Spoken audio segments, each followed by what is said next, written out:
Muchas gracias amigos de mi oficina por atender a esta charla el día de hoy, que preparé con bastante gusto. Voy a estar hablando de unas tarjetas postales bien particular, emitidas en Venezuela por una revista no menos particular que las tarjetas. Las tarjetas postales comerciales en Venezuela me imagino que sufren o tienen la misma característica que tienen la mayoría de las tarjetas postales comerciales de nuestros países, que es que el hecho de que es muy difícil encontrar información sobre ellas. Por lo tanto, en el caso de Venezuela, que yo sepa, eh, pues no hay información de casi ninguna de ellas y esta no era la excepción. Al contrario, era bastante misteriosa porque son unas tarjetas bastante difícil de ver. Yo creo que hay dos tarjetas comerciales que son bien difíciles de ver emitidas en Venezuela, que son las de Fama de Cuba, que es otra empresa de cigarrillos, y esta del Cojo Ilustrado. Comencé a coleccionarlas hace unos 8 años y de hecho escribí un artículo en mi página web con las pocas tarjetas que tenía. Y revisando ese artículo el día de hoy me di cuenta de que, lo que llaman el sesgo del superviviente está presente en todas partes, porque casualmente las piezas que tenía me hicieron llegar a conclusiones erradas que el día de hoy espero o cambiar por otras erradas distintas o finalmente dar en el clavo. Yo creo que ya finalmente di en el clavo en muchas de las situaciones. Pero vamos entonces a hablar del origen eh,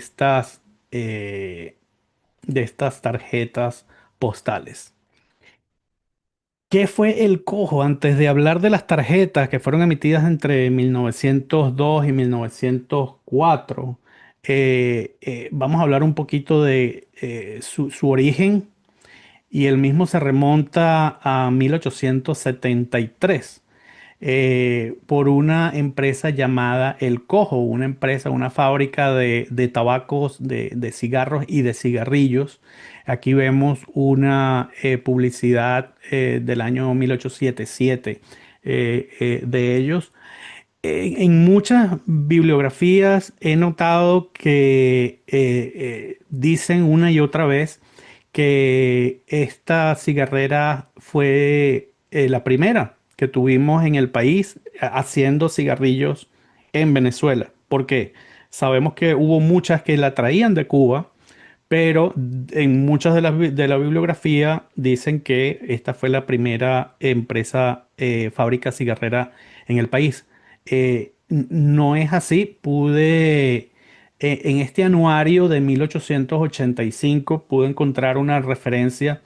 En estos anuarios me imagino que también en muchos de nuestros países habrán cosas parecidas, almanaques con cuestiones de los astros y de cuántos días tenía el mes y de los santos. En Venezuela hubo varios, este es uno de ellos y en el de 1885 encontré esta información que decía que afirmaba que la primera fábrica de cigarrillos y tabaquera que entre nosotros existió fue abierta por el señor León Suárez en 1833, bastante antes de 1873, que fue cuando se fundó el Cojo. Sin embargo, esto no le quita mérito, porque esta empresa creó su propio mérito por muchas otras razones que ya vamos a ir hablando. Vamos a hablar, a ver cómo realmente se creó.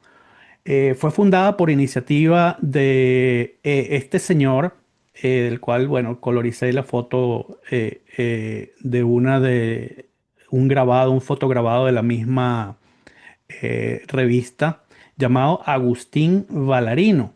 Agustín Valarino es un tipo, en una de mis charlas anteriores yo mencioné a Pius Schlageter y dije que es una de esas personas que, en mi opinión, no ha sido bien tratado por la historiografía venezolana, por todas las cosas que hizo y dejó en nuestro país. Yo creo que esta es otra de esas personas. En Venezuela, muy pocas personas deben saber o conocer quién fue Agustín Balarino. Comenzó muy joven, a los 18 años, montó su primera empresa. Era una empresa cambista, comisionista también, ubicada en La Guaira. De hecho, aquí vemos, puse una, no pude aguantar colocar esta piecita. Es un 5 centavos fuerte de la tercera tirada de la primera serie Escuela. Es, si se quiere, una de las 5 piezas más raras de Venezuela en single, en sencilla.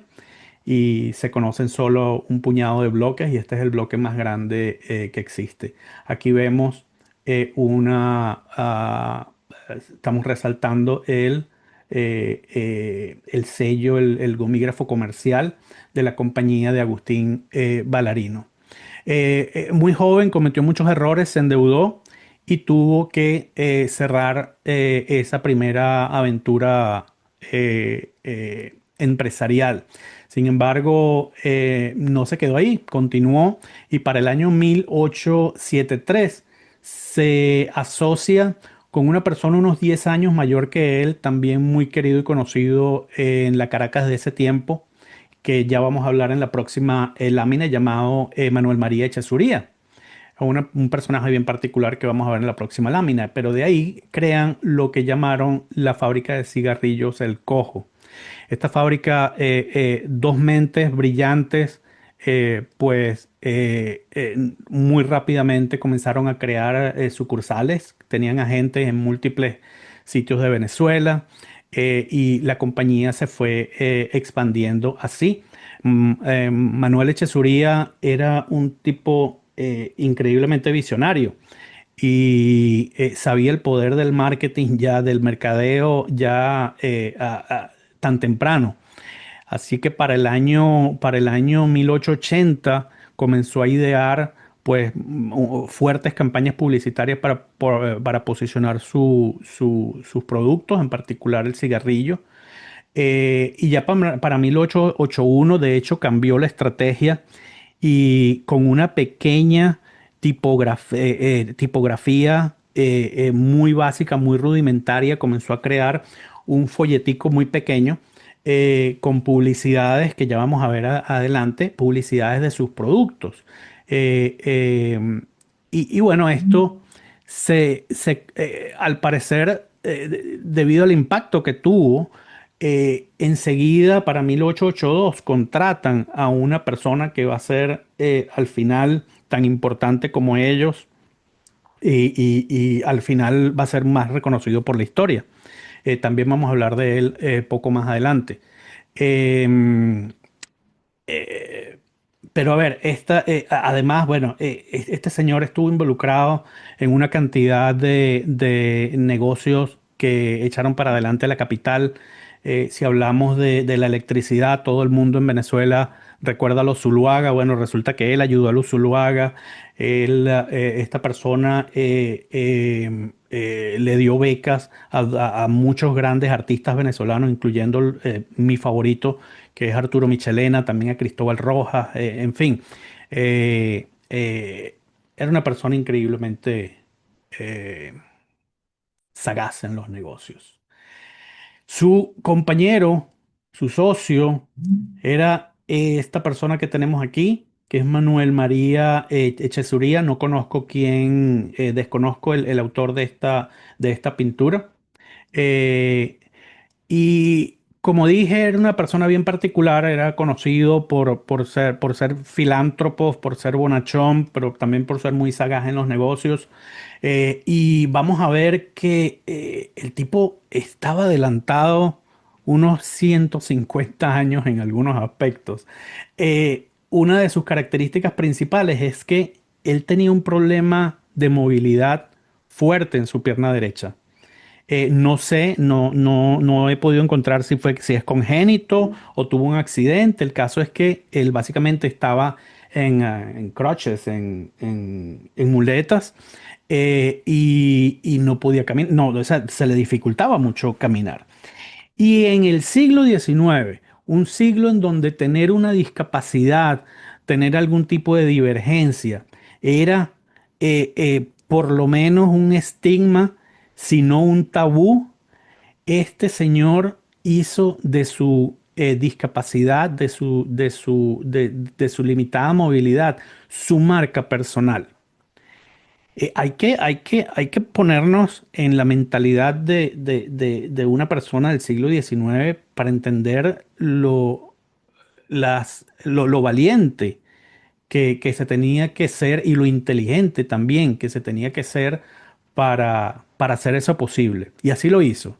Siendo como parte de la sociedad, pues decidieron que la compañía se iba a llamar El Cojo en su honor. Como ya dije, para 1880 comenzó a idear las campañas publicitarias de su producto. Para 1881, pues ya tenía hecho los primeros folletos publicitarios, el cual se distribuía gratuitamente. Vemos que poco después, lamentablemente, muere. Ya vamos a continuar con esta historia, pero antes quiero mostrarles algunas de las publicidad que él utilizaba en sus revistas. Aquí vemos, por ejemplo, propiamente el cigarrillo. Aquí vemos una imagen de él mismo, donde vemos, bueno, las muletas y vemos el cigarrillo. También aquí vemos que era un corte 17. Corte 17 indicaba el ancho del papel que luego se doblaba para poder hacer el cigarrillo. Eso quiere decir que era con 17 milímetros. Vemos que era un cigarrillo extremadamente delgado, aproximadamente unos 5 milímetros de diámetro. Para el siglo XIX, me imagino que por lo tanto debe haber sido bastante largo o extra largo, asumo yo, porque para el siglo XIX los cigarrillos, mientras más delgados y más largos, pues se veían como más elegante, más aristocrático, de mayor punch, por decirlo así. Aquí vemos cómo más o menos era la lata de cigarrillos. Tenía, aquí vemos, no dice, en ningún lado he encontrado la cantidad de cigarrillos que tenía, pero aquí, con algo de tiempo, vi que aquí se mostraban aproximadamente 47, 48, así que asumo que habían cerca de 50 en esta latica. Eh, Esto era más o menos el tipo de publicidad que se obtenía. Yo lamentablemente he visto solo una lata de cigarrillos del siglo XIX de Venezuela y no fue del Cojo, y lamentablemente tampoco guardé imagen. Pero conseguí algunas que quiero mostrar aquí porque tienen ciertas coincidencias con esta lata. Primero, vemos que tienen distintas formas tenían distintas formas de abrirla. La que yo vi en Venezuela utilizaba esta llavecita que hasta nuestros días llegó como estas para abrir carne enlatada. Entonces iba alrededor y más o menos así cortaba la tapa y luego se podía colocar encima, similar a lo que vemos aquí. Otras eran como esto, que era más o menos tenía el abrelata como inserto en la propia tapa, y al presionar aquí, al alarlo, pues se destapaba y podía acceder a los cigarrillos. Además de eso, en esta foto vemos algo interesante. Vemos aquí un timbre fiscal y otro timbre fiscal aquí. Parece que este era el que era colocado sencillo y este era de los largos que luego terminaron siendo usados largo tiempo en el siglo XX. Que es cuando se abría la lata, pues se inutilizaba el timbre fiscal. Eh, eh, la inutilización de los timbres fiscales fue el dolor de cabeza perenne del Estado venezolano desde finales de 1860, comienzo de 1870. Hicieron y deshicieron tratando de evitar el que levantaran las estampillas y las volvieran a utilizar, que lavaran las estampillas. siempre hubo muchísimos problemas. En Venezuela también cada, cada lata de cigarrillos y cada cajetilla de cigarrillos luego tenía que tener sus 5 centavos, pagar sus 5 centavos de impuesto. Y así fue. Estas son algunas de las estampillas que se utilizaron sobre algunas de estas latas. Vemos, por ejemplo, que aquí tenemos la del cojo, que es el que estamos viendo en este momento, y otros de intimidad y mi padrino. Como comentario adicional, puedo decir que si vemos estas piezas muy rápidamente y sin mucho conocimiento sobre ellas, pues pasan inadvertidas. No, no, el color no es lo que las delata, porque de estas se imprimieron millones, millones de piezas, mientras que las del 10 centavos, por ejemplo, se pueden haber impreso 300.000, de estas fácil se imprimieron 25 millones, de esta de 5 céntimos. Y en múltiples tiradas, por lo tanto, los colores variaban. Sin embargo, esta es que vemos aquí abajo es solo una de los dos falsos tipos de falsos que podemos encontrar en las múltiples tiradas, en las más de 20 tiradas de estampillas escuela. Y la llaman de hecho cara de niño, no sé por qué. Le dicen cara de niño porque al parecer aquí en la cara de Bolívar pues tiene esto aquí sin cabello, pero a mí no se me parece una cara de niño, dado caso sería el Bolívar calvo o algo así. Pero bueno, el caso es que con el amigo Wilhelm Guggisberg, que nos acompaña hoy, muchas gracias, llegamos a una conclusión. Nos dimos cuenta que cada vez, primero estas se encuentran la gran mayoría sin usar, y las que se encuentran usadas siempre eran de M y Y, intimidad, y el 95%, 98%, y algunas pocas por M y Y, mi padrino. No sé quién será M y Y, pero parece que estaban relacionados. Por lo tanto, yo creo que el fraude, por lo menos en este sentido, lo hizo quien quiera que fuesen los dueños de la intimidad, que era la caja de cigarrillos más famosa entre estas dos. Pero volvamos al cojo. El cojo vemos aquí. Si recordamos, en las láminas pasadas dijimos que los dueños eran Manuel María Echezuría, perdón, y Agustín Balarino. Sin embargo, aquí vemos que tenemos un JMHIY. Vamos a hablar sobre él enseguida, pero antes, bueno, decirles que hay que tener cuidado con estas que tengan esta como calva aquí en Bolívar. Tiene que ser con el cabello full. Llegamos entonces hacia Jesús María Herrera Irigoyen. Él entra a formar parte de la dirección, primero solo de la tipografía el Cojo. Ellos seguían manteniendo el negocio de los cigarrillos aparte, Ballarino y Echezuría, y cuando crean esta tipografía lo hacen de la mano de Jesús María Herrera Irigoyen, que también era empresario. Era, al parecer, ha llegado que era un tipo increíblemente correcto en los negocios y muy estricto, increíblemente detallista. Y bueno, ese fue con el que se asociaron para la tipografía también llamada El Cojo. Y a él lo pusieron como el director. Eventualmente, no tengo exactitud, pero yo me imagino que luego de que se muere Manuel María Echezuría, pues rehacen la compañía, la refundan, y él entonces pasa a formar parte, y creo que pasa a formar parte mayoritaria de la compañía, la empresa o la fábrica El Cojo, incluyendo su taller tipográfico.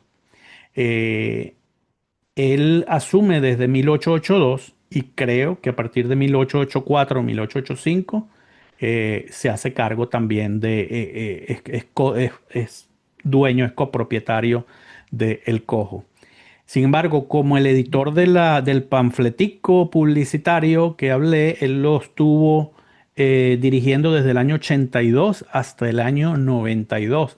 En ese año, vemos aquí, fundan una revista que llaman ahora, en honor a Echeverría, El Cojo Ilustrado, y la fundan, perdón, el 1 de enero de 1892. Esta es una de las revistas, si no la más, si no la más importante, está dentro de las primeras, las tres más importantes y de más impacto que ha tenido Venezuela, y se siguió emitiendo sin pausa hasta el 1 de abril de 1915.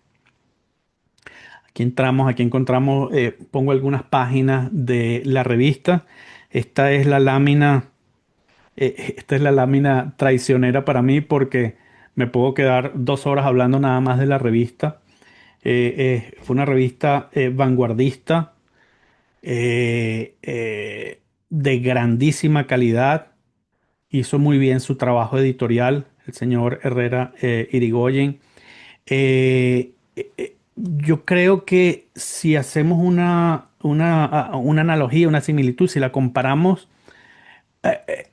si nos guiamos por el nombre, el Cojo Ilustrado, pues fácilmente podemos creer que estaba cerca de, por ejemplo, la revista Caras y Caretas, argentina.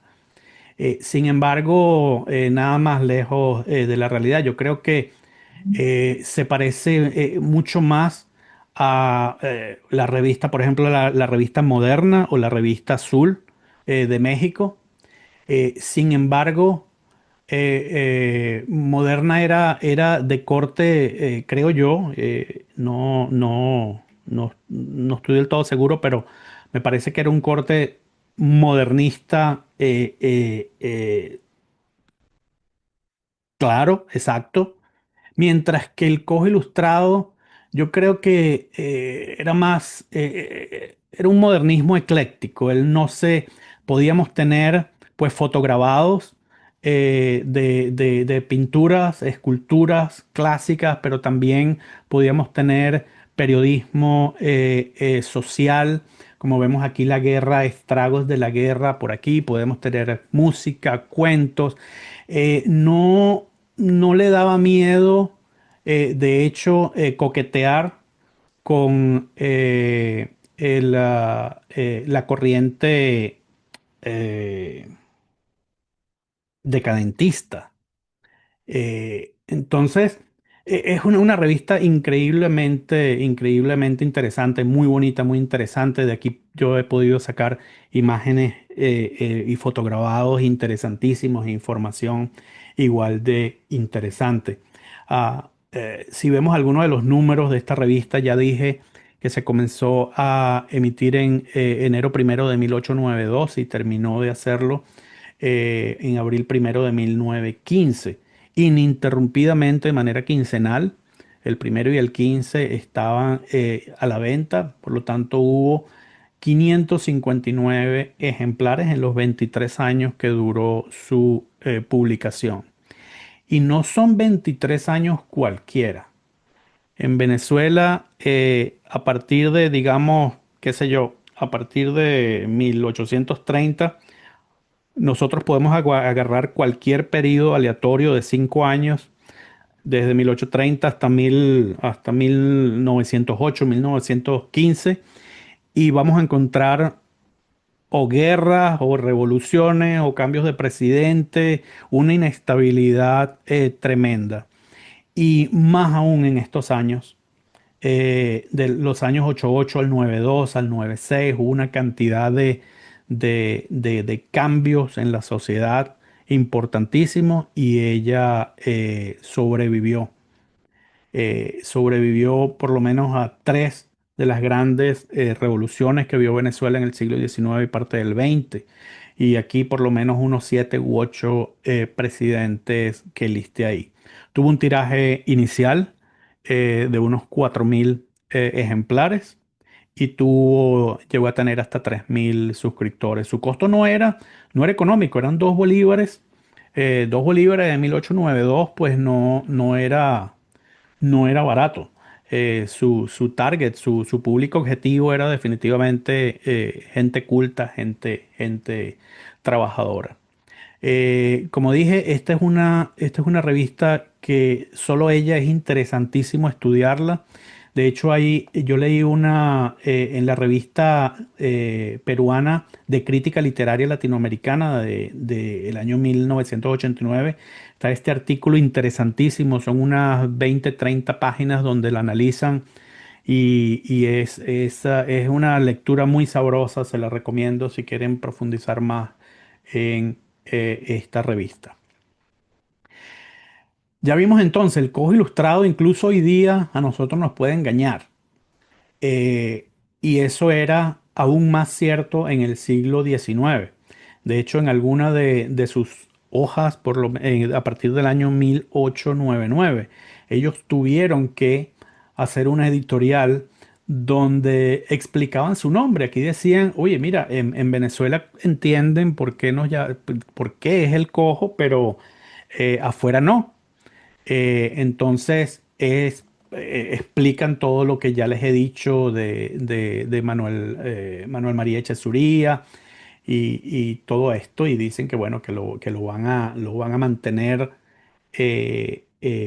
por un tiempo para que sus suscriptores del exterior pues eh, sepan el porqué del nombre de la revista.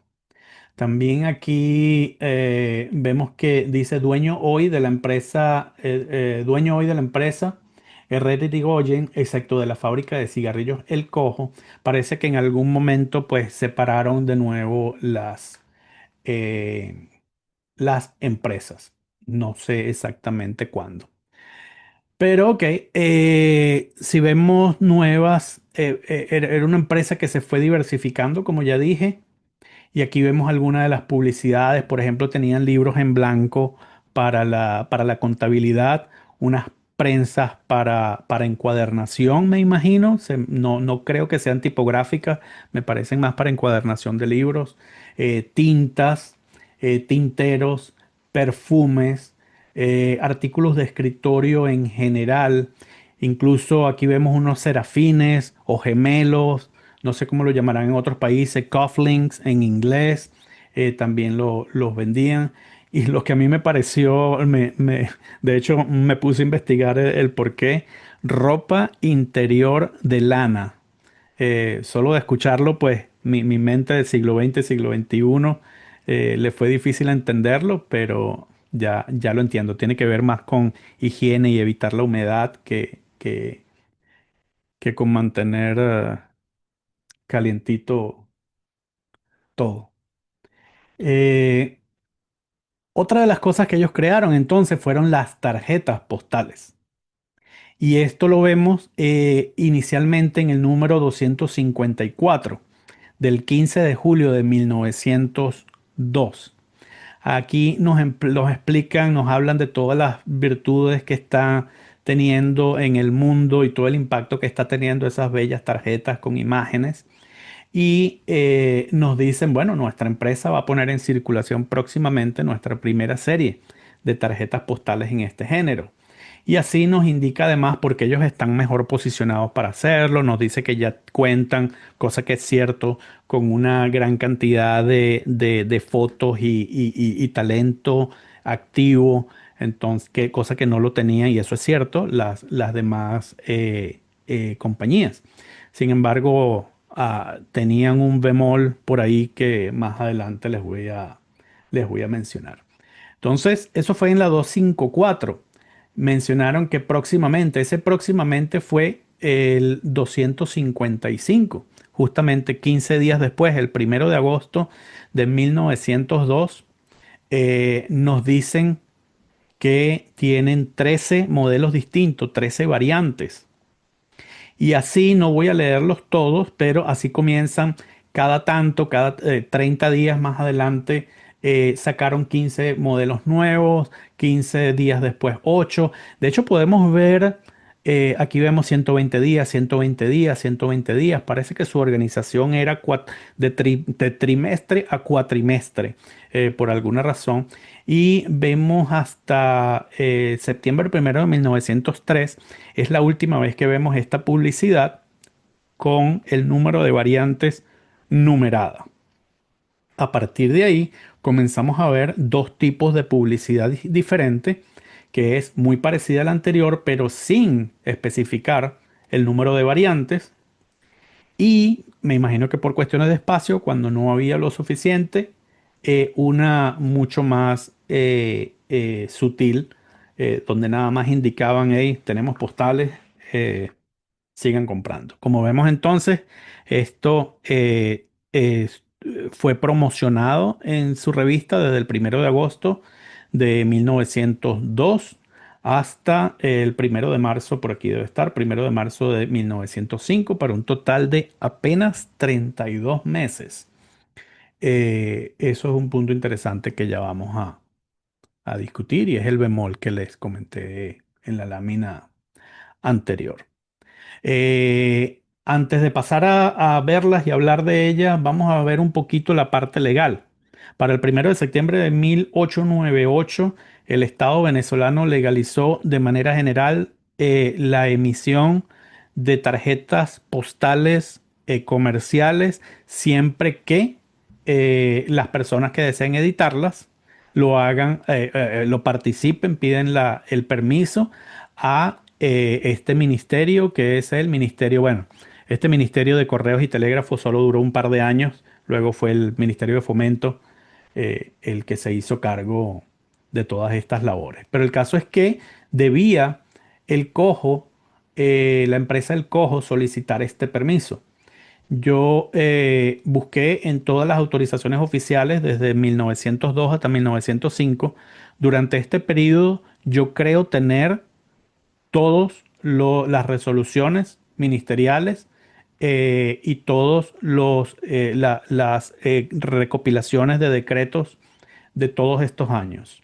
Y encontré todo este número de autorizaciones. De hecho, para el 31 de diciembre de 1904, el ministro de Fomento le dice al Congreso, mira, hemos generado 620.000, hemos autorizado 620.000 tarjetas a estas personas, y en ninguna de ellas yo pude ubicar a ninguno de los personajes que yo conozco, que son tres, no son muchos, que formaban parte de la compañía. Estaba Irigorren, estaba Ballarino y estaba el editor que era, olvidé su nombre, apellido Revenga.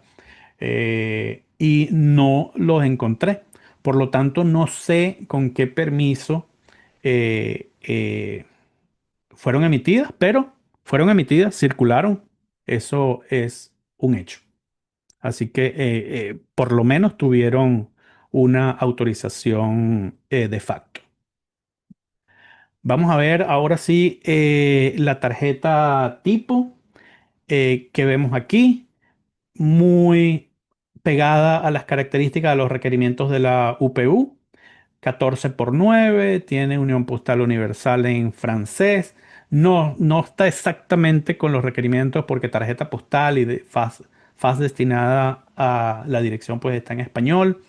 Pero bueno, como la gran mayoría pasaba, tenemos la impronta abajo a la izquierda, por lo general en rojo, postales El Cojo Ilustrado.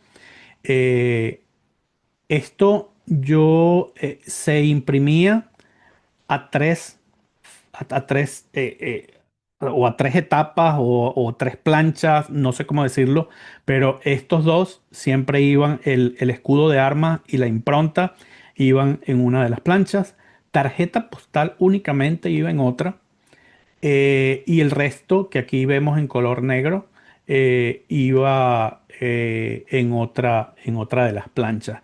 Eso por el anverso. En el reverso encontramos siempre una fotografía, un fotograbado abajo a la izquierda el número de la pieza, numeración incremental, normal, no hay ningún misterio ahí. Y abajo a la derecha de la foto encontramos una muy breve descripción de la fotografía.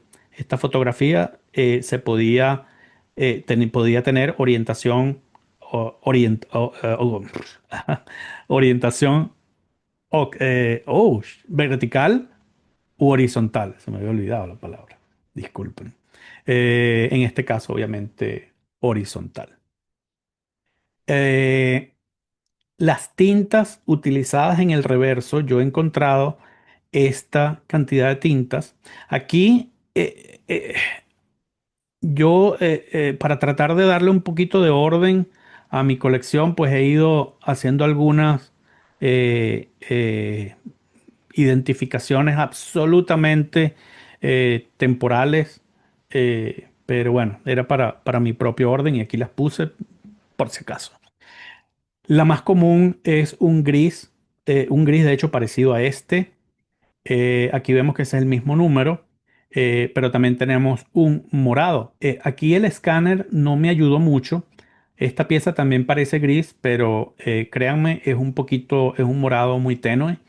Encontramos así un gris más oscuro y un morado más oscuro, que aquí sí me ayudó. Eh, este es por mucho la más común. He visto un puñado, unas cuatro o cinco, yo creo que cuatro, en morado. Y hay otros dos colores que he visto dos y ambas están en mi colección, en azul.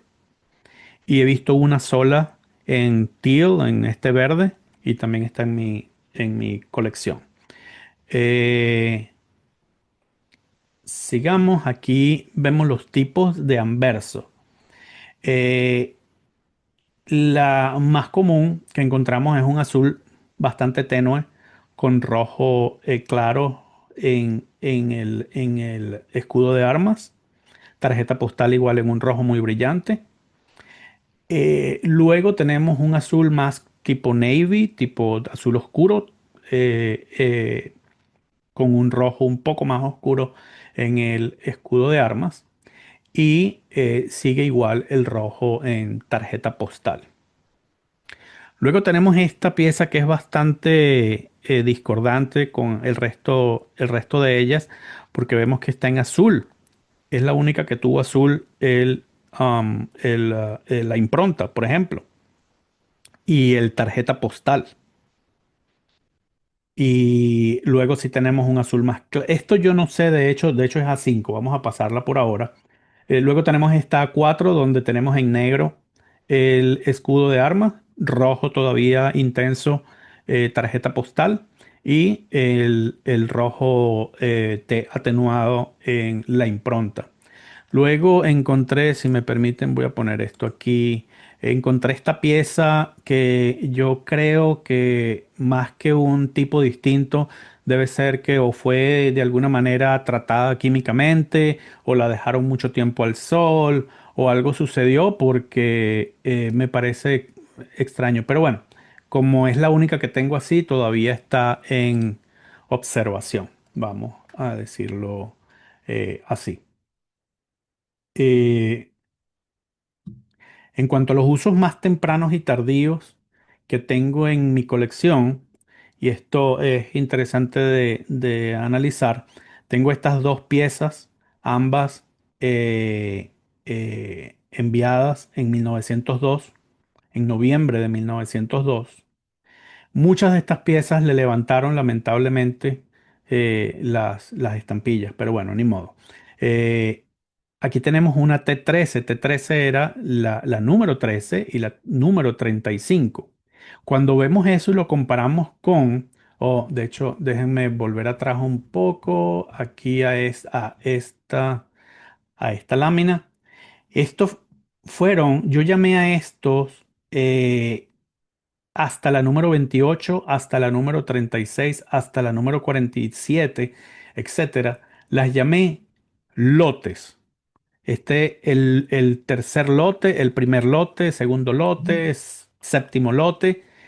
Y de cada uno de estos lotes, estoy absolutamente seguro de que hubo varias tiradas. ¿Cuántas? No tengo idea, pero por ejemplo, estoy seguro que de la 1 a la 13 deben haber muchísimas más tiradas que por ejemplo de los del lote 6, que comenzaron a partir de la variante número 51 a la 54.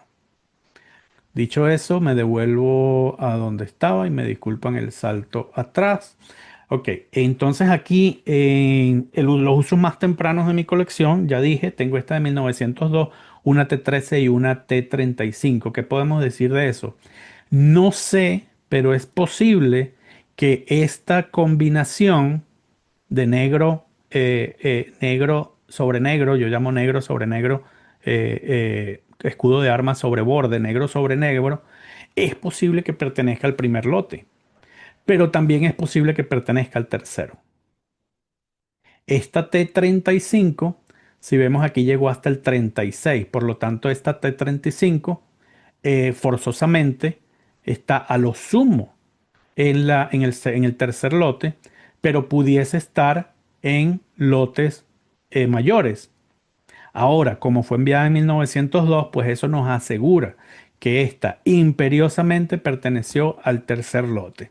Y esto es una de las cosas que hace de estas tarjetas postales algo interesante, porque yo creo que este tipo de análisis no se puede hacer en ninguna otra tarjeta comercial de Venezuela.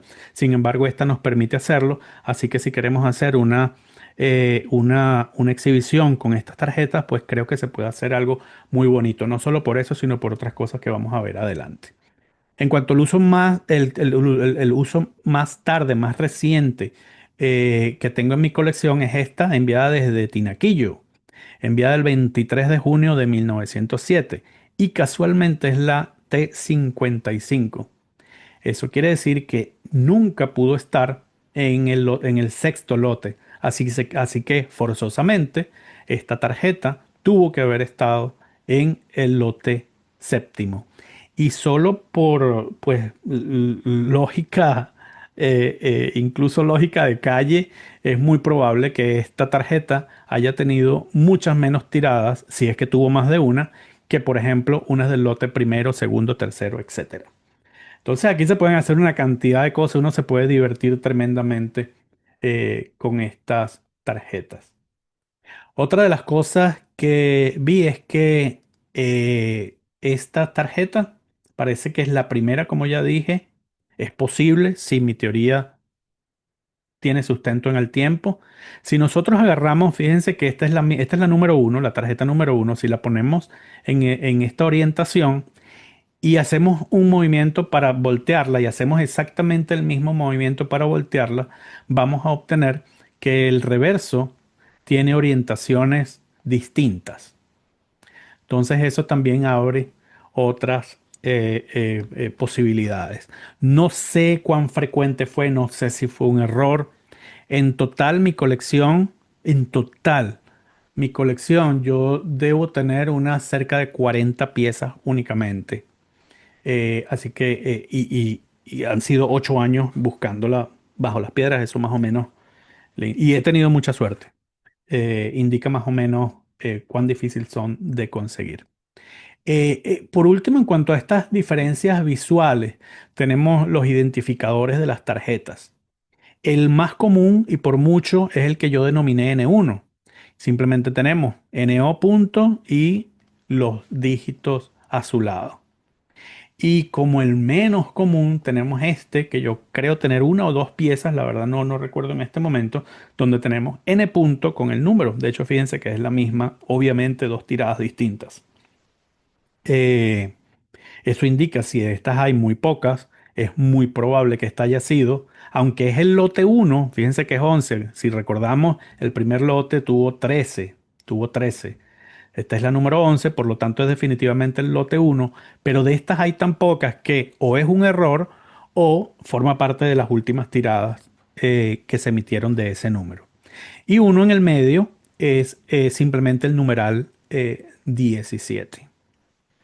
Entonces, esas son desde el punto de vista visual las cosas que yo he podido leer, entre comillas, de estas tarjetas. Pero en cuanto a investigación, hay unas cosas pues bien bonitas también y que no nos brinda creo que ninguna otra tarjeta comercial en Venezuela, por lo menos. Si tomamos esta pieza eh, como ejemplo, que por cierto, las tarjetas nuevas son bastante más difíciles. Todas las tarjetas son difíciles, pero las nuevas en particular son mucho más difíciles que las usadas. Esta es la tarjeta número 11 que ya vimos y vemos que en el pie de página, en el pie de foto, perdón, nos dice que es de Orocopiche, en Venezuela, y titula la foto como Misionero entre indios. Todas las fotos de las tarjetas El Cojo Ilustrado vienen de los trabajos que ya ellos venían haciendo en El Cojo Ilustrado. Por lo tanto, nos podemos dar a la tarea de buscar esta imagen en las revistas del Cojo Ilustrado y vemos que, como era de esperarse, encontramos esta pieza en la 184 del 15 de agosto de 1899. La vemos aquí en un fotograbado en la propia revista, pero vemos que en el pie de foto, pues tenemos una mucho mejor descripción de la foto.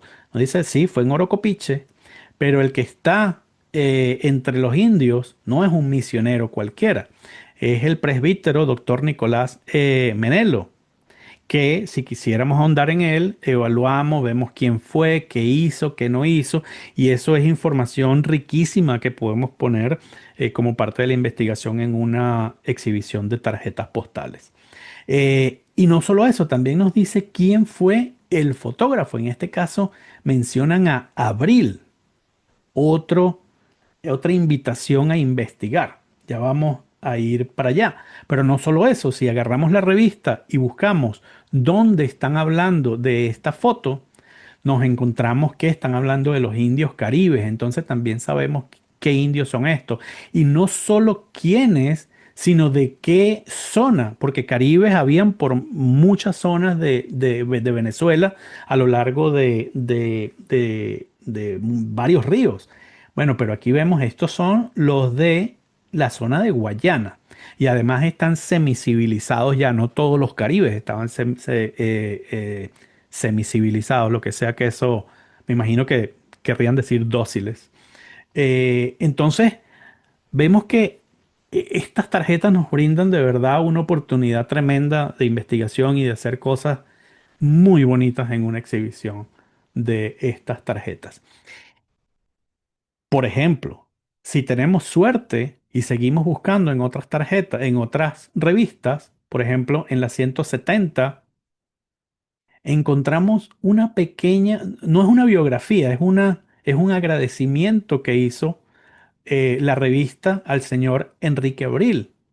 Describe más o menos quién fue y como dato importante, hay muchos datos importantes, pero por ejemplo, a mí me pareció interesante para un exhibit, una exhibición, que nos dicen aquí cuándo, desde cuándo él estaba trabajando para la revista.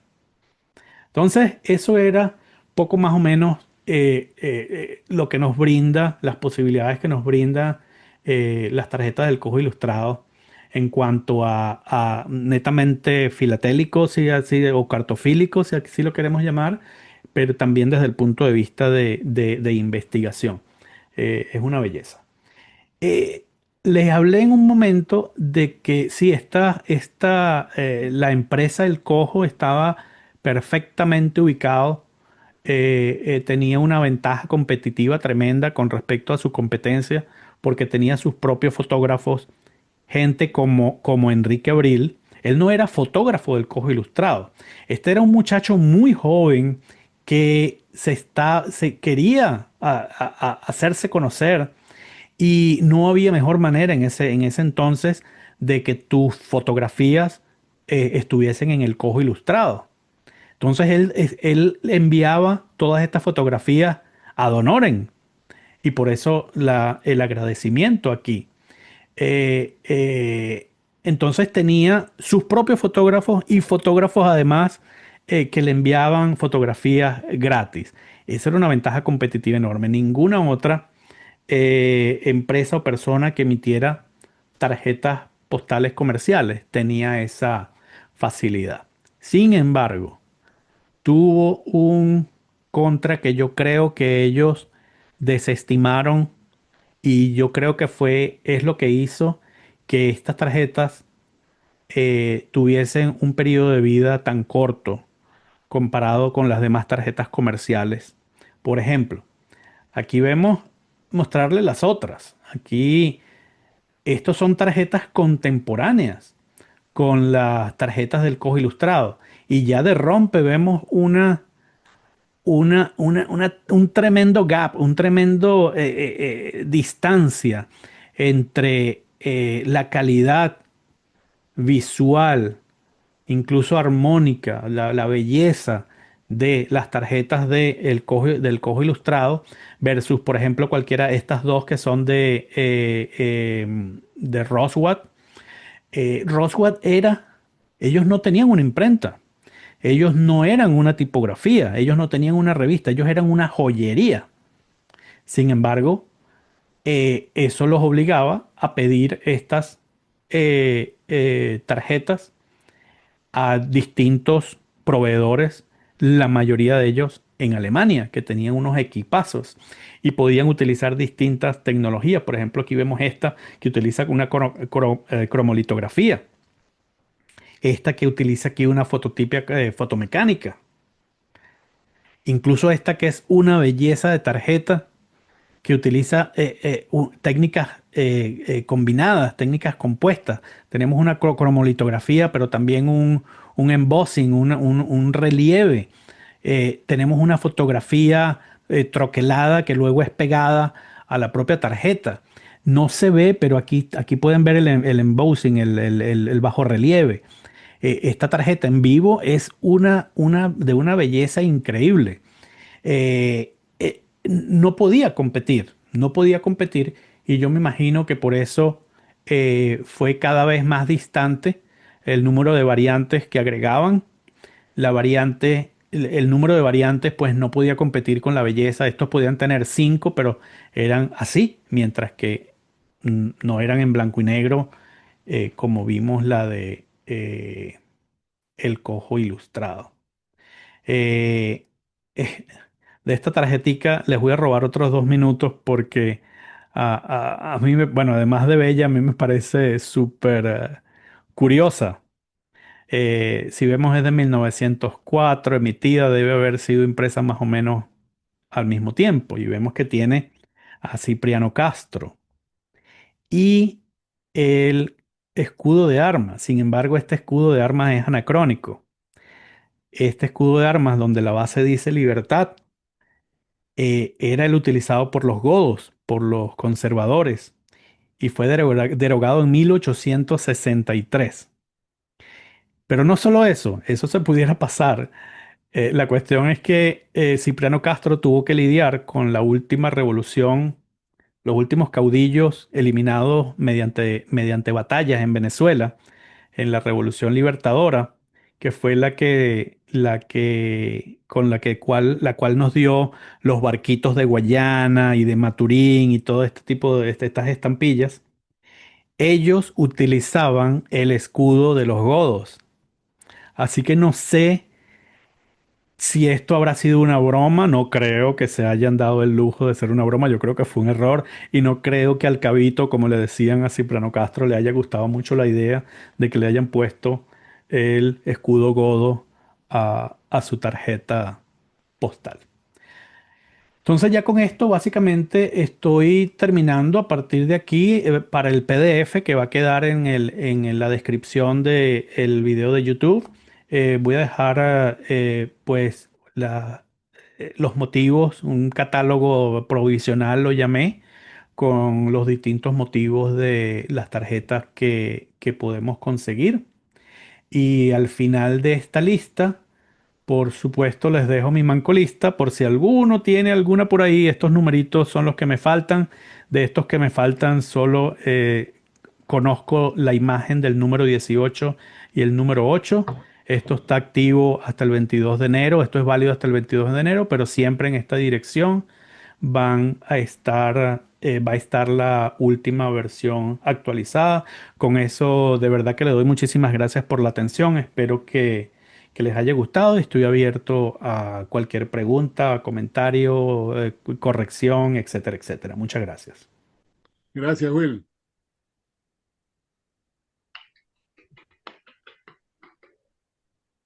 ¿Alguna pregunta o comentario para Will? No todos al mismo tiempo porque no, Ok. no escucho oído. Adelante, Wilhelm. Bueno, lo que te quería comentar, ya yo te había enseñado esto. Esto es bueno, no sé si se ve bien. Sí. Ajá. Esto lo conseguí yo, no tiene nada que ver con las estampillas, pero indirectamente, ¿no? Este es el anuario Almanaque de Comercio y de la Industria que tenían los franceses en 1896 y esta es la sección de Venezuela. Yo compré la sección de Venezuela. Y ahí, en esa época, en ese año de corte, digamos, están todos los fabricantes de tabaco distribuidos con sus nombres o con el nombre de la marca en los diferentes estados de Venezuela. Resulta que todas las compañías, incluyendo la de Cojo, casi siempre están en un solo estado de Venezuela, en una sola ciudad. De hecho, el único que tiene varias sucursales en otras ciudades es la del Cojo. Entonces la conseguimos sobre todo en Caracas, pero entonces hablando la intimidad, que es justamente de la falsificada, la única estampilla de escuelas de 5 centavos falsificada, esa intimidad solamente se consigue según este anuario en Ciudad Bolívar. Oh, Sí, pero no sale el nombre de los que representan, de los dueños de la compañía, como en el Cojo y en casi todas las demás. Me parece muy extraño. De hecho, no se puede identificar quiénes fueron los que hicieron esa hazaña, pues. Otra cosa que interesante. sale aquí, donde salen, por ejemplo, las compañías de impresoras, salen todas las compañías, toda la gente. Está el Cojo, está Schlageter, está Aramburu y todos los demás que tienen compañías de impresoras. O sea, ahí está todo. Las de gas, que fíjate que tú mencionaste que la empresa de gas francesa, que era la que desarrolló el gas en Venezuela, estaba asociado un venezolano de apellido Serra, por ejemplo. Yo tengo una factura de gas de la Embajada de Francia de Caracas que es o sea, es bastante importante. Primero porque yo no he visto ninguna factura era el gas de alumbrado que se usaba en esa época, ¿no? Y era bastante caro el gas de alumbrado. Yo la tengo por ahí, pero, o sea, eso no viene al caso, pero de todas maneras para decirte que este anuario, yo te lo voy a mandar porque se puede Perfecto, está relacionar con las empresas de interesantísimo. tabaco Muchas con sus gracias. ciudades. Muy, muy interesante. José A, adelante.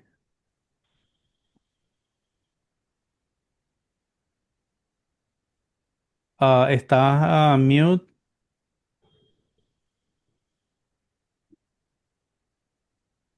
no, no se te escucha. Creo que tienes que salir de mute.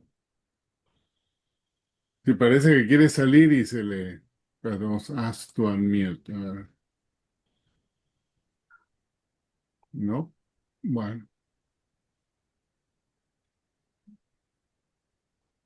José, yo creo que es José Alfredo Sabatino. Si es así, qué honor, pero no se te escucha. No sé si puedes salir del mute. Si no, otra pregunta y luego pasamos con él. sí, sí. Un comentario, curiosidad respecto a la revista. Mencionaste algunas otras. En el Perú también habían similares me llama la atención que la primera página tiene la misma composición. Sí, y ves, ves la revista Azul de México y es lo mismo, porque eran de estilo tipo modernista, todo era Sí, muy sí. aristocrático, todo era pero, y así mencionan el cojo, yo no estoy tan de acuerdo, sobre todo al final, el cojo termina de salir en 1915 y es porque básicamente no consiguen papel debido a la guerra. Y el último año, año y medio, yo veo que tiene mucha más tendencia hacia la corriente decadentista. O sea, ya, que es la gran diferencia que yo veo entre esa y las mexicanas, por ejemplo, que siempre tuvieron un enfoque tremendamente modernista. Ah, creo que ahora sí José ha salido del mute.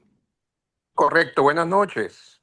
Buenas noches. Con quién tengo el gusto? Will, José Sabatino, Qué Puerto bueno. Cabello, Muchas Venezuela. gracias por estar aquí. Sí, cómo no, muy interesante la charla y bueno, me disculpan, pero estoy trabajando desde el celular porque no he llegado a casa todavía, No, ¿no? no te preocupes. Pero no me quería perder eso. Bueno, saludos a todos los presentes y te tengo una pregunta. Vi con interés una de las postales con una fotografía de Enrique Abril, ¿no? Ajá, Y te pregunto, ese es un personaje que yo he trabajado mucho, lo de sé. hecho tengo una colección importante de sus fotografías y creo que esa misma foto que aparece en el cojo debo tener la original.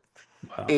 Porque Abril vivió en Puerto Cabello entre 1904 hasta el momento de su muerte en 1950. Pregunta, ¿esa es la única postal que tiene una ilustración de Abril o del cojo o hay otras del cojo que tenga ilustraciones de Abril? Sí, no, estoy seguro que hay más.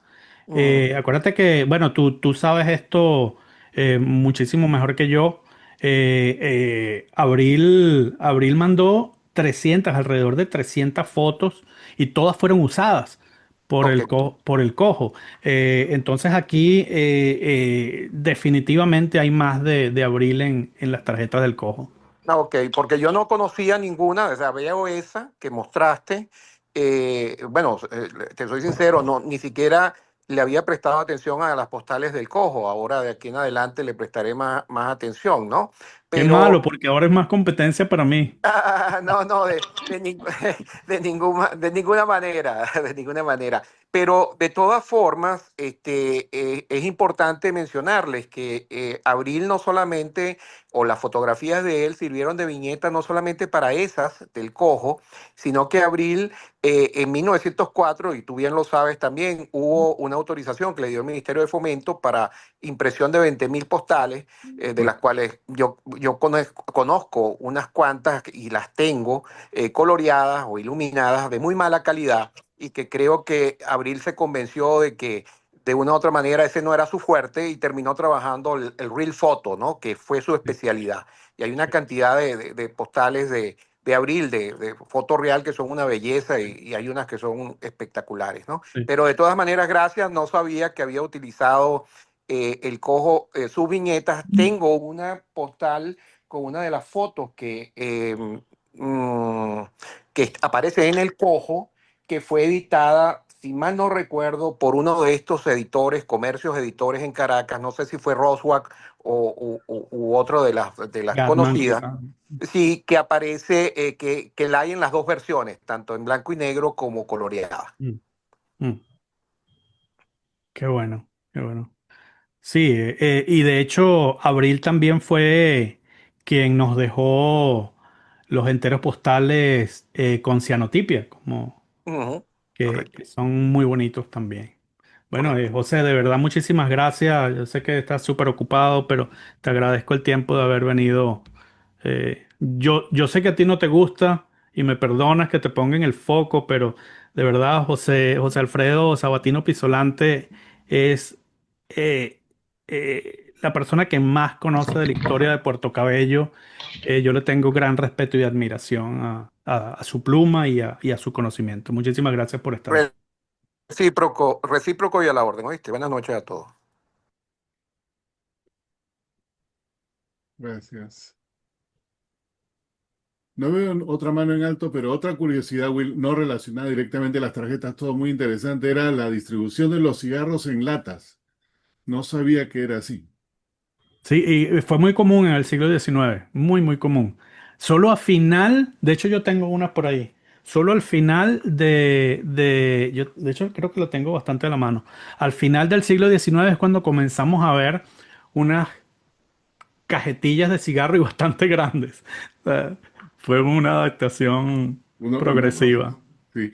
Y en esa misma hoja que hablabas de eso, me mostraste las tres estampillas de escuelas que eran fiscales y postales, ¿no? La perenne Sí, conversación de todo. esas sí eran postales y fiscales de nacimiento, Sí. no la primera serie. La primera serie Oh, ok. hay sus bemoles, es solo a partir de 1878 y son rarísimas de encontrar, pero rarísimas de encontrar. La mayoría de los sobres que hay por ahí, en mi opinión, son forjados. Claro. Y de los 25 millones que mencionaste, de ese 5 centavos, entonces 25 millones para uso fiscal, para todo ese tipo de cosas Sí, que el había que 25 grabar. millones, la razón del por qué hubo 25 millones es porque cada cajetilla de cigarro que se vendía tenía que tener eso. Oh, claro. Y la diferencia es tremenda en la distribución. O sea, ya el Sí, 10 centavos son, no sé, 20.000. Es tremendo. Pero el fisco, de verdad, bueno, tú leíste el libro mío, claro. hacía y deshacía y se inventaba algunas soluciones fantásticas. Y tan sencillo que era, bueno, lo que pasa es que, claro, en hindsight siempre es 20/20 la vista, ¿no? Poner la etiqueta larga a las cajetillas, pues. Sí, ahí es otra cosa que estaba pensando. Entonces, pero no lo quería decir, pero ahora sí lo digo, ¿no? Entonces, en Adelante. realidad, muchos gobiernos se han creado este tipo de cosas para grabar todo, ¿no? Es una Sí. cosa. Pero, y además, yo nunca, yo desde que, si alguien aquí me puede ayudar en eso, pero ¿qué tan difícil era pechar el origen en vez del producto final? Tú me estás comprando tantas toneladas de tabaco, págame por eso en vez de cada cajetilla, ¿no?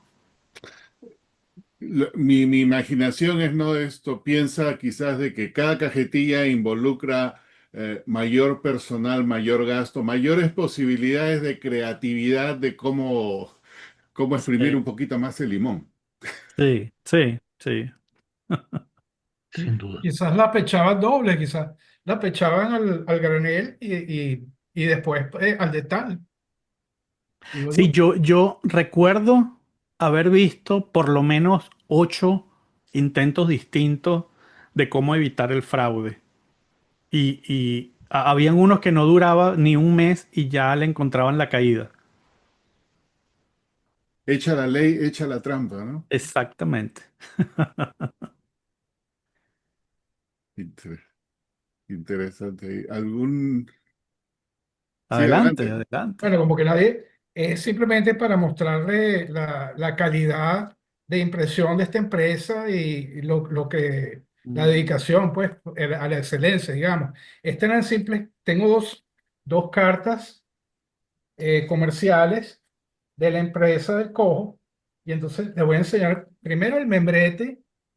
Este es de 1894, entonces pueden ver Ujú. más o menos el membrete bastante bien hecho, pero los cierres. Miren qué Oh, belleza de cierre. muévele un poco Ponlo más a la derecha, a ponlo la más a la derecha. derecha, por favor. Ahí está, Ah, ahí está. Ajá, bueno, mira. El cierre, siempre a la vanguardia,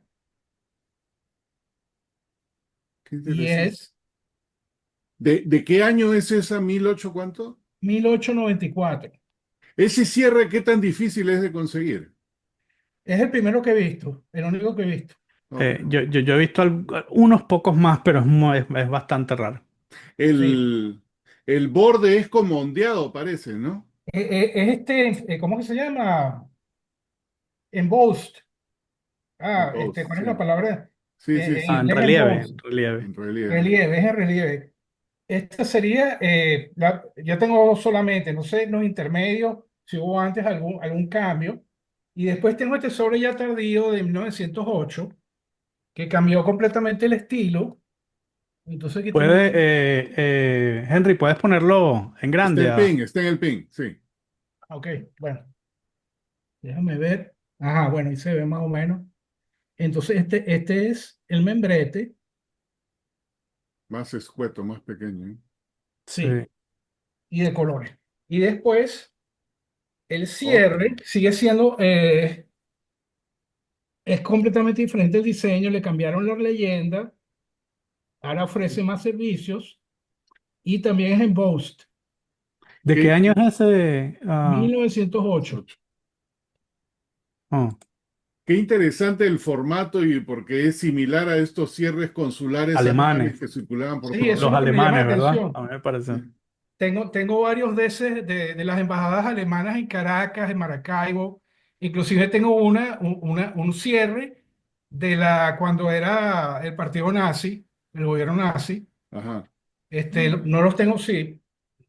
O sea, como no vino el caso, ni se me ocurrió traerlo, pero ¿no? Pero está súper interesante. sí, si quieren lo traigo ahorita, me esperan un ratico, Sí, sí, está a mientras la tanto mano. siguen. Sí. Y Muy Mira, bien, me mientras, va a anotar para una charla, me parece, Henry. Va ¿Cómo? anotando. Dale Claro. charla ahí. No, sí, acá ya escuché un par de charlas, así que ojalá se Muy bien. animen. Vamos, Una de Henry, Puerto vamos. Cabello, no sé, y otra, oye, eso Ahí sería. está. Puerto Cabello tiene mucha historia. Bueno, oye, Perdón. me tocaron la fibra, así que me pongo a la orden, ¿ok? Otro Hay al más. menos tres o cuatro áreas de Muy interés. bien. Por ejemplo, les quiero adelantar algo que estoy terminando, creo que te lo dije a ti, Will, la presencia de Floro Manco, que es prácticamente el padre de la cinematografía en Colombia, y que también fue editor de postales, que resulta que vivió en Puerto Cabello y tuvo descendencia en Puerto Cabello. Así que de él tengo dos postales relativas a Venezuela, pero en Colombia hizo unas maravillas, en Ah, mira, qué Barranquilla, etc. interesante. Bueno, mira, José, aquí no pelan al que medio levanta la mano. Claro. Acá ya está. no Bueno, somos tibios entonces para esas cosas. quedo en contacto contigo y le ponemos fecha, ¿ok? Seguro, seguro que Fantástico, sí, seguro que sí. fabuloso, gracias. Estupendo. estos son más o Mientras, Ahí menos, están, ajá. gracias. sí. A ver, déjame ponerlo en fin. Sí, ese es el del consulado Exactamente. alemán, ese sí es el propio del... Henry, lo que pasa es que creo que lo estás poniendo para ti, no para todos, ¿sabes? Ah, pensé que lo puse para todos. Ok. Hay Espérate. varios tipos. Hay uno como de la época Precioso. del imperio de Guillermo II. Hay una de Weimar, de la República de Weimar. Lo A la corriste. derecha, a la Ya A derecha. va, la derecha. hay uno que se me perdió. Ahí Ah, Ahí. está. ok. Ajá. Ese. Está pero esta es la embajada de Venezuela. Y este es el primero que tengo, que es el imperial, pues Sí. el águila imperial. Y tengo el último que salió, que era de una carta de Costa Rica, no la tengo ahorita, una carta del embajador, Sí, sí, yo tengo un igual de Lima. Sí. sí, Lo interesante de eso, habrá un catálogo de esas cosas porque me imagino con ciudades en el mundo y todo serán pues miles, ¿no? Yo sí. recuerdo haberlo visto en Del Camp hace unos años. Sí hay uno. Catálogo. Sí hay uno. O sea, es muy casero, pero sí lo hay. Lo vi Wow. en Del Camp. Y sí Habrá tienen la que- misma calidad que el que vemos en el Cojo. sí. Bueno, Podría ser la hablando del misma. cojo, aquí hay un facsímile. Este no es del original. Ellos lo reimprimieron en los años 60 y este es uno de ellos, pero es una copia muy fiel. Y mírenle el tamaño. Y si puede, de hecho El se ve papel. que Sí, es sí. muy glossy la hoja, una hoja gruesa. Mírenle la calidad a los fotograbados. Mírenle el negro, Ujú. miren la calidad del negro. Lograr eso no era fácil eh, eh, Eso lo imprimían en Caracas mismo. sí, ellos mismos. Wow. El cojo lo imprimía. Yo tengo ahí, atesoro unos 20 30. A mí me encanta esa revista, me E- encanta. Esas son las cosas que vale la pena mantenerlas en físico y en PDF. There you go. Por fin estamos de acuerdo en eso. Ay, Bueno, No sé, Will, si sabes que el cojo tiene un índice en 2 tomos. sí, sí, Y sí, que es muy útil, ¿no? Aunque no circuló mucho porque fue un solo tiraje, pero mucha gente lo desconoce y creo que a mí me ha servido de sí, muchísimo, ¿no? sí. Y el autor creo que es Guinan, ¿no? Yo no recuerdo, yo sé que O Editorial Vélez.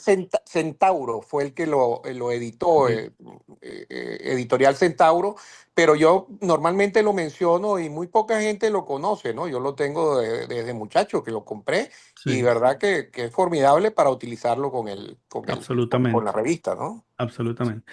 Sí, la verdad es que, vuelvo a decir algo que, o sea, hacer énfasis de lo que repetí lo que dije durante la exposición.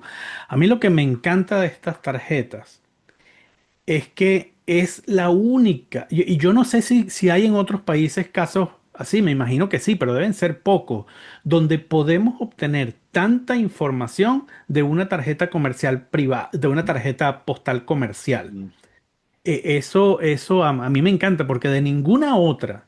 Y o sea, Roswell que vimos es una joyería. Gatman, que es la otra, es una quincalla. Una quincalla, un abastico, una venta de más o menos de cualquier cosa, no sé cómo lo llamarán. Ellos, ¿qué tipo de control iban a tener ellos de cuánto se emiten o lo que sea? Con esto lo podemos tener una información riquísima, de verdad que. Sí, sí, sí, no es porque yo soy muy flojo, muy lazy para preparar, pero se debe armar una exhibición muy bonita aquí. Adelante, bueno. amigo Heinz. Gracias, Will. Gracias por tu charla. Muy, muy interesante. Yo colecciono postales también de una parte de Chile, específicamente de dos provincias, de Osorno y Yanquihue. Pero quería, a propósito de lo último que dijiste, comentarte que, por ejemplo, en Punta Arenas había más de un impresor local. Uno era la Peletería El Zorro. Peletería El Zorro, o sea, vendedores de pieles, Oh, que tienen varias postales, conozco. Esas no las colecciono, por lo tanto no tengo un registro, pero sí de las provincias de Osorno y Yanquihue tengo registro de los distintos editores locales y de repente ocurría que al pasar del tiempo uno le vendía a otro y tú ves la misma postal, el mismo, digamos, la Diseño. misma ilustración hecha por un distinto impresor. Ahora, tan rudimentarias como la que tú muestras ahí, no hay en esas provincias, pero sí en Valparaíso hubo. Muy, muy rudimentarias, ¿En qué año? parecidas a ¿En las qué año? tuyas. Y En- de 1896, 8.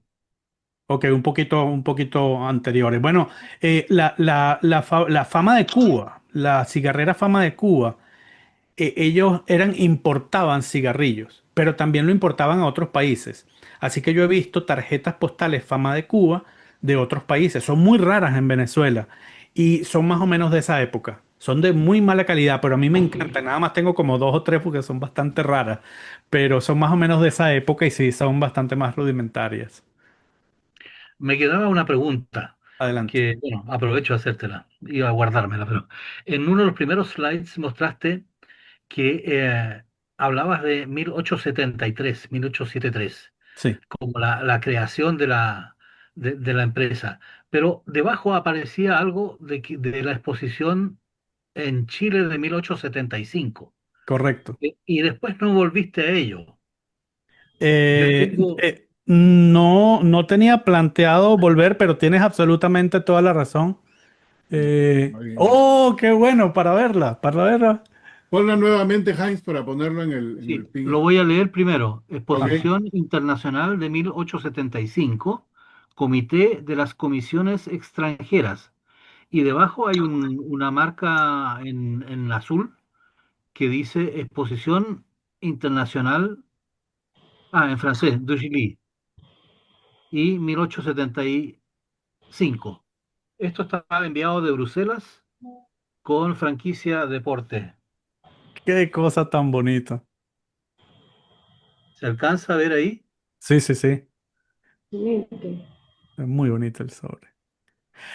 ¿Existirá documentación de esa exposición, No lo he Hein? buscado, pero es algo que tengo en mente. Qué manera de salir expositores hoy, Henry. Estamos en oferta. Después de Bueno, agosto me inscribo. perfecto. No, ya aflojó ya. Después del mundial, dice. No, hay muchos planes previos. Claro, siempre están las cosas. Bueno, no sé si habrá alguna mano más. Ah, la de Heinz. Si no Ah, hay ningún Mira, ahí puse comentario en el chat la adicional, foto de lo que más o menos saqué, no me acuerdo el nombre, sí, pero bueno, se lo agregamos. Y no se te Perdón. ve. preocupes que lo vamos a ver en su futura charla. Ahí está, muy bien. Miguel ya quedó comprometido. Así es. Esas son interesantes. Bueno, con eso, gracias Willy, y gracias a todos los que Eso. participaron. Gracias a ustedes. Gracias. Mauricio, gracias. gracias. Sé que estás por allá ocupado y te agradezco que hayas participado. Y a José Ah, Alfredo Sabatino también. Así ese es. es el Aquí estoy, fondo. aquí estoy. ¿Viste el El fondo? fondo. Mauricio siempre on topic. Viste que como no puede tener el background, ahí tiene la foto del cover Ah, entrado. se salvó porque ya iba a ser el Ahí, segundo, ya ahí está. Bueno, iba a estar muchísimas mal. gracias a todos, de verdad. Gracias.